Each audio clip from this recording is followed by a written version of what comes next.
Right, so I've done the Gravis ultrasound conversion to SF2 from the PAT files.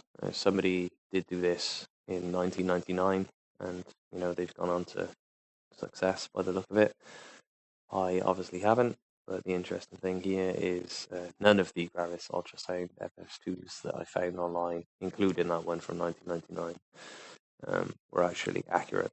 So it was, most of it kind of sounded similar, but I don't think it was a straight port per se. I think there were some changes made, and some of the instruments were wrong.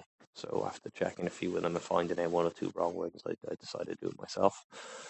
Now I've gone ahead and ported each and every one of the timidity configs, or rather ported the Ultra MIDI INI to a timidity config, as well as all of the mem size patches from all three DMX Gus INIs. So that's the first one you get in Doom 1, known as 1.1, and then a second one that you get in Doom 1, known as 1.6.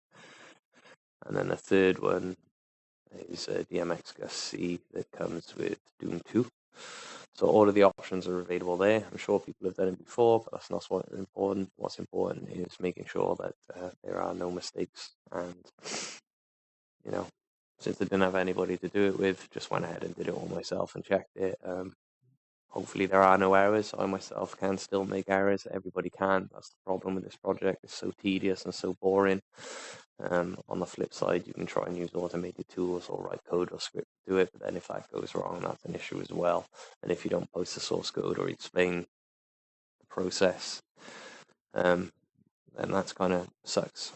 We don't have the explanation of the process from 1999, so if somebody says that the Gravis ultrasound SF2 from then is good, then great, but I've opened it up, I've looked at it, it was wrong. So now we have one. It's done, it's complete, it's in its basic sort of stage, if you want to call it that, at the moment. Still haven't removed any superfluous kind of junk. There's one or two things I did notice with regards to the original Gus Ultra Mid.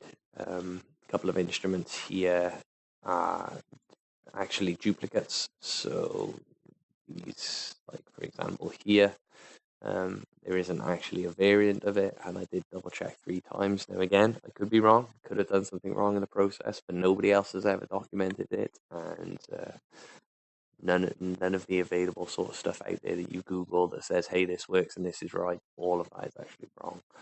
Anyway, that's the rant over. Now we'll do the fun. 2 minutes of ranting. We'll see what the results are.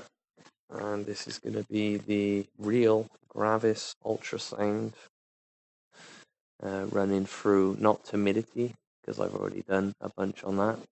And this is going to be the actual Gus.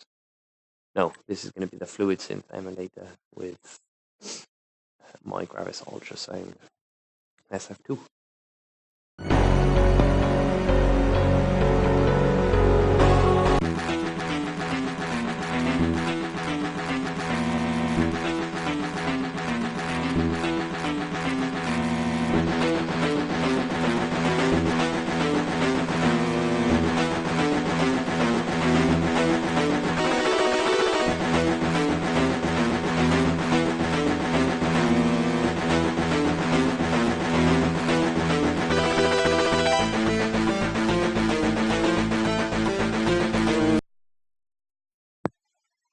Okay, so just in case anybody sort of notices or wonders what's going on, don't expect to hear the original tracks as you experience them in Doom, because this is using the SF2 based off the original Gravis Ultra Mid INI. Now, if I was to base it off of the later INIs or TomTom's revisions and things like that, I could mix things around and make a separate sound, since we don't know what it changed in the banks or anything like that in Doom. Obviously, the first map is pretty repetitive, so I'm going to go through. I won't play the entire tracks, but we'll skip out the repetition of them and miss the rest.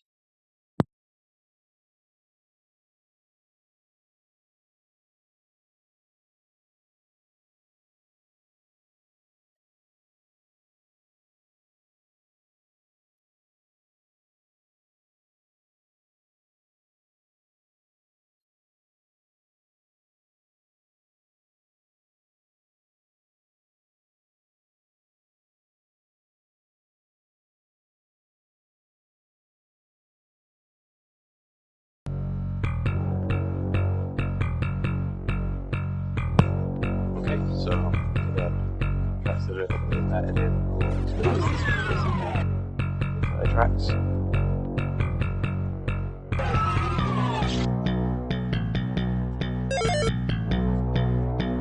Now I can significantly reduce the FF2's quick fill app, and I'll keep this as an option MIDI one as I do the changes to reflect each MIDI. So we won't need all of the instruments there, so the other ones will be significantly reduced.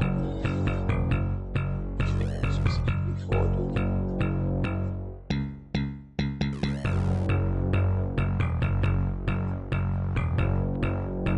Okay, do the next map now.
At the moment, as I said, this is just a straight direct call. And the reason we want to do straight direct call is just these samples as they sound when you do it.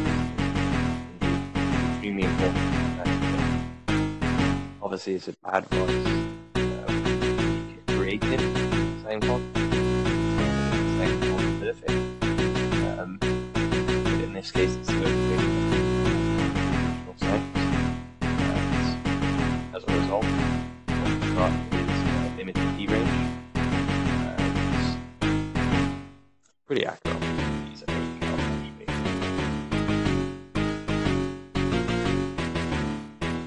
We've got the default options that have been available in PAT. So that's different when you work online with this. Unfortunately, zero modulators. This is going to be what's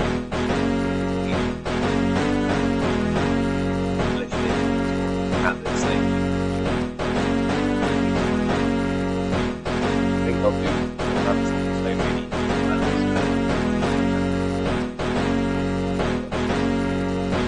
You can see not big one.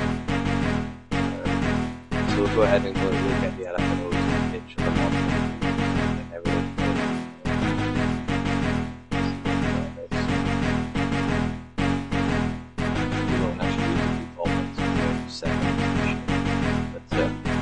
We'll probably use like pressure. We'll do more of that. We'll definitely more a sound.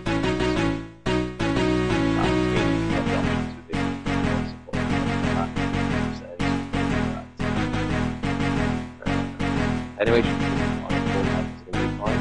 See, it's actually quite loud.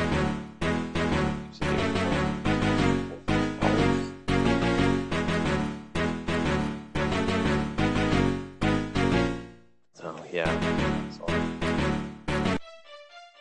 and this is probably my favourite track through all of it, so I'll listen to that and I'll end it there, or maybe switch to 1M7 afterwards. But, yeah, this should sound pretty cool.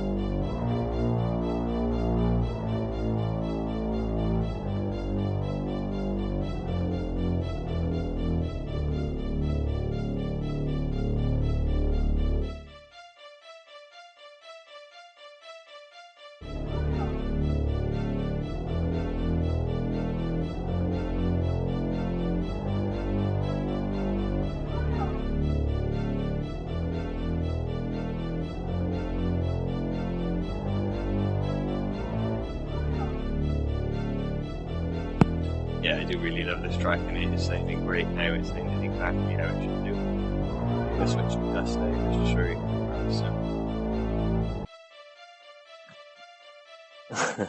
you. Barely any change. So we should actually have all of these set up now.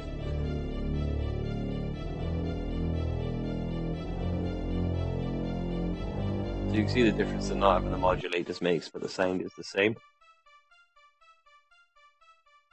So we've got Gus and Fluid Synth completely equal now. Opal sounds like Opal. I haven't looked into that. I'm kind of hoping somebody else will look into the OPL stuff. Mainly because it's completely pointless for me to use OPL. There's parts of it that I don't like, and I've actually, we're listening to this on OPL hardware anyway, so OPL through chip support. So it's kind of redundant. Timidity can now sound exactly like Fluid Synth, but it also should sound exactly like Gus. Not going to be similar.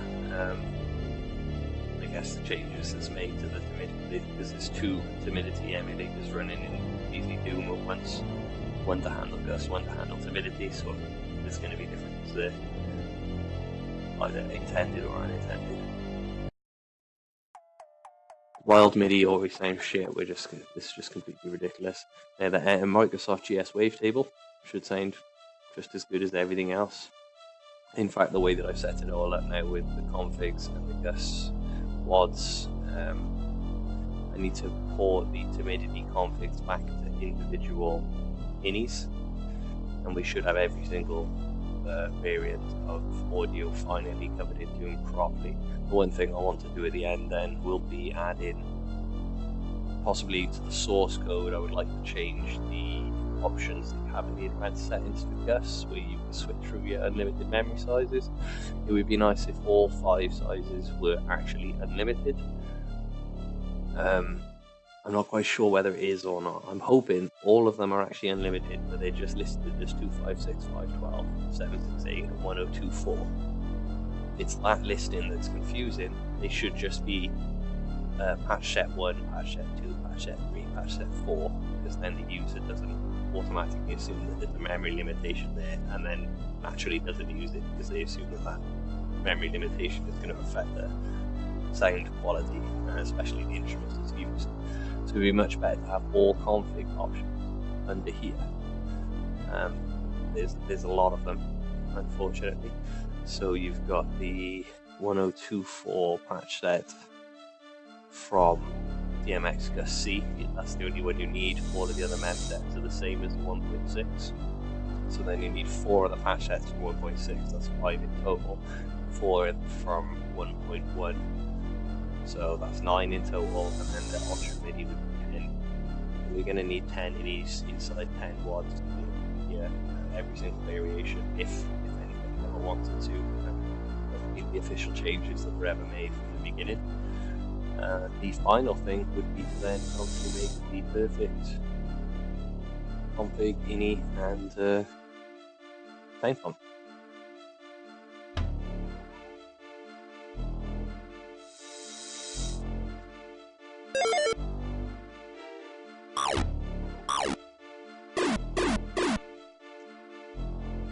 Yeah, much better.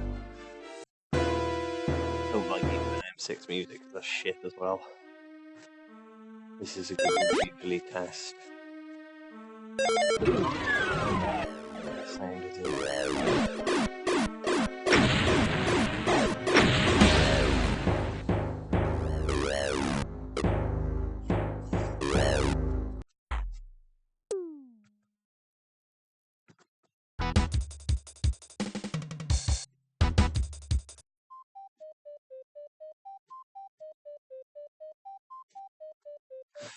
cool. So there it is. A brand new, correctly implemented.